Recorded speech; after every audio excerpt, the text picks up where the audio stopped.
Class 11 প্রথম semester রাষ্ট্রবিজ্ঞানের সকল ছাত্রছাত্রী, আজকের ভিডিওটাই তোমাদের জন্য। তোমরা পরীক্ষা দিতে যাওয়ার আগে অবশ্যই এই ভিডিওটি দেখে যাও।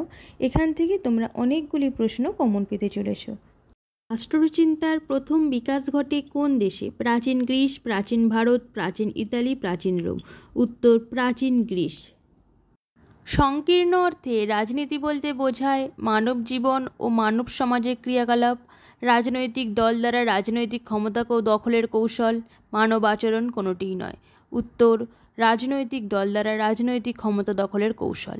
প্লেটোর শিক্ষা প্রতিষ্ঠানের নাম কী ছিল? একাডেমি, লিসিয়াম, সাবটি স্কুল, কিন্ডারগার্টেন। উত্তর একাডেমি।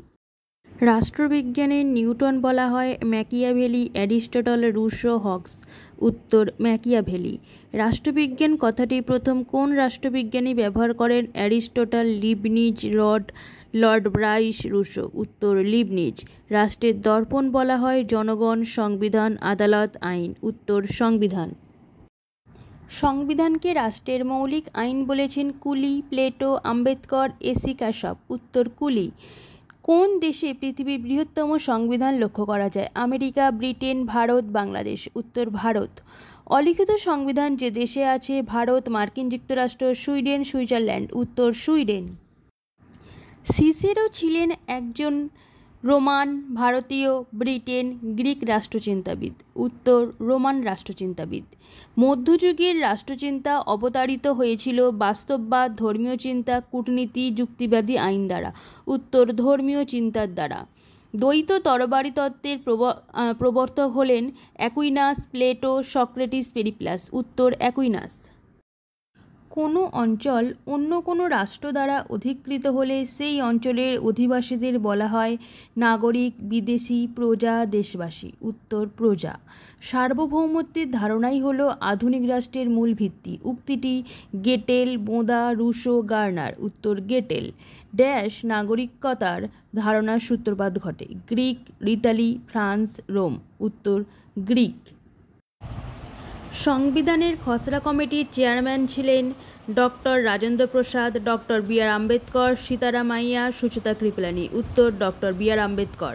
ভারতের সংবিধান কবে গৃহীত হয়? 1949-এর 26শে নভেম্বর, 1949-এর 23শে ডিসেম্বর, 1949-এর 25শে ডিসেম্বর, 1950-এর 24শে জানুয়ারি। উত্তর 1949-এর 26শে নভেম্বর।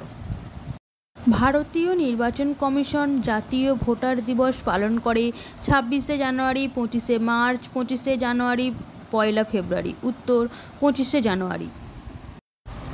ভারতে কত বছর অনুপস্থিত থাকলে নাগরিকত্ব বিলুপ্ত হতে পারে? 5 বছর, 6 বছর, 7 বছর, 8 বছর। উত্তর 7 বছর। প্যারিসে আন্তর্জাতিক রাষ্ট্রবিজ্ঞান সম্মেলন অনুষ্ঠিত হয়েছিল 1947, 1949, 1948, 1950 খ্রিস্টাব্দ। উত্তর 1948 খ্রিস্টাব্দে। আধুনিক রাষ্ট্রচিন্তার জনক বলা হয় ম্যাকিয়াভেলি, প্লেটো, অ্যারিস্টটল, আম্বেদকর। উত্তর ম্যাকিয়াভেলি। একজন নাগরিকের পক্ষে বাধ্যতামূলক কোনটি? রাষ্ট্রের সদস্যপদ, প্রতিষ্ঠানের সদস্যপদ, সংগঠনের সদস্যপদ, সংঘের সদস্যপদ।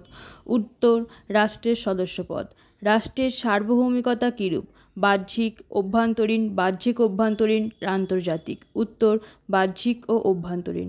একজন ব্যক্তি একই সাথে কটি রাষ্ট্রের নাগরিক হতে পারে? 1টি, 2টি, 3টি, 4টি। উত্তর 1টি। ভারতীয় সংবিধান রচনা করেছিল গণপরিষদ, ভারতীয় পার্লামেন্ট, ব্রিটিশ পার্লামেন্ট, সাধারণ সভা। উত্তর গণপরিষদ। গণপরিষদের স্থায়ী সভাপতি কে ছিলেন? সচ্চিদানন্দ সিনহা, ডক্টর রাজেন্দ্র প্রসাদ, সুচেতা কৃপলানি, ডক্টর বি.আর. আম্বেদকর। উত্তর ডক্টর রাজেন্দ্র প্রসাদ।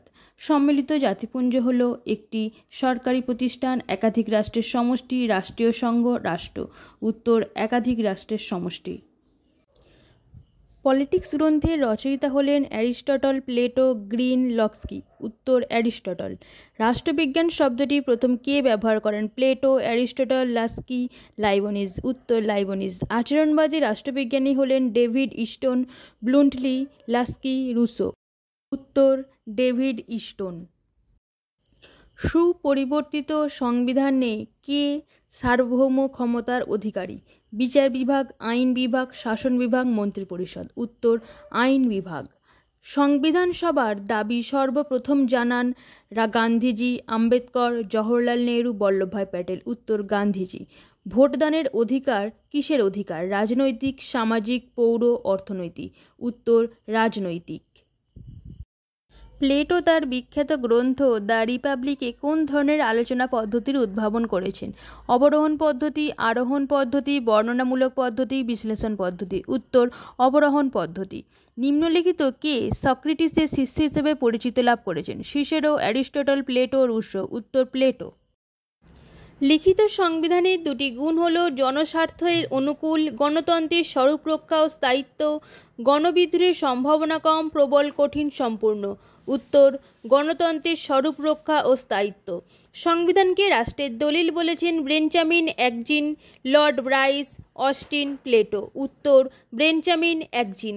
ভারতীয় সংবিধান হলো লিখিত, অলিখিত, ছোট ও রাজতান্ত্রিক। উত্তর লিখিত। রাষ্ট্রবিজ্ঞান হলো একটি গতিশীল নৃবিজ্ঞান, সমাজবিজ্ঞান, প্রাকৃতিক বিজ্ঞান, অর্থনীতি বিজ্ঞান। উত্তর সমাজবিজ্ঞান। গ্রিক শব্দ পলিসের অর্থ নগর রাষ্ট্র, জনকল্যাণকর রাষ্ট্র। এ ও বি উভয় কোনোটিই নয়। উত্তর নগর রাষ্ট্র। আমাদের যদি কোনো প্রশ্নের উত্তর জানার থাকে অবশ্যই আমাকে কমেন্ট করবে, আর ভিডিওটা যদি ভালো লাগে অবশ্যই সাবস্ক্রাইব এবং লাইক করবে।